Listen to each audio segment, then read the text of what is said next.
Hi, I'm Stephanie, certified licensed speech-language pathologist, and I'm here to help you feel confident in supporting your little through their speech and language journey. Don't forget to hit like and subscribe so that you don't miss any of these strategies.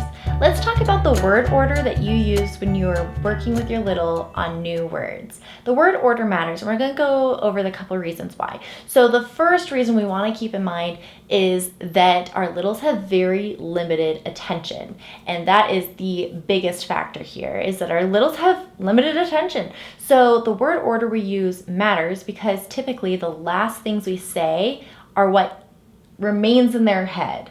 So if you say a whole lot, the last little bit is what's gonna stick. So you wanna keep that in mind when you are working on new words, because if the familiar words are at the end and the new words are mixed in before that, then they're not gonna catch those new words, and those new words aren't what's going to be repeating in their head once they finish that conversation with you.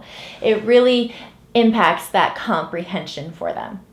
The other thing we wanna keep in mind is we wanna keep in mind the strategies. That's going to help you remember this, is we have that strategy where you pause and wait before you give them the word. First you give them the word, but then once it becomes more familiar to them and you start trying to get them to give it back to you, you have that strategy of pause and wait. So if you're going to pause and wait, where do you need that word to be?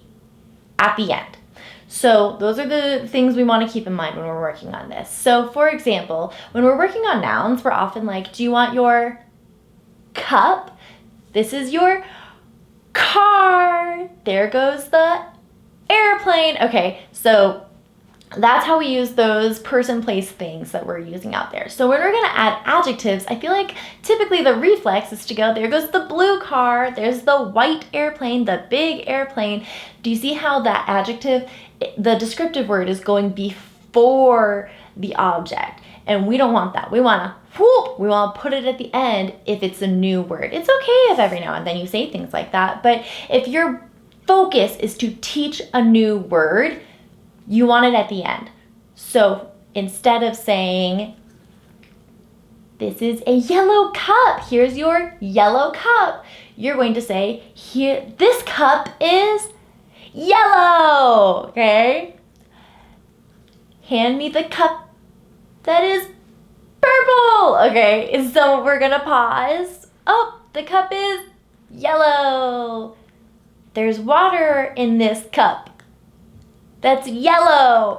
That's right. So we're going to get into an awkward routine at first, but it's gonna start coming naturally to you because then your little's still going to start getting it.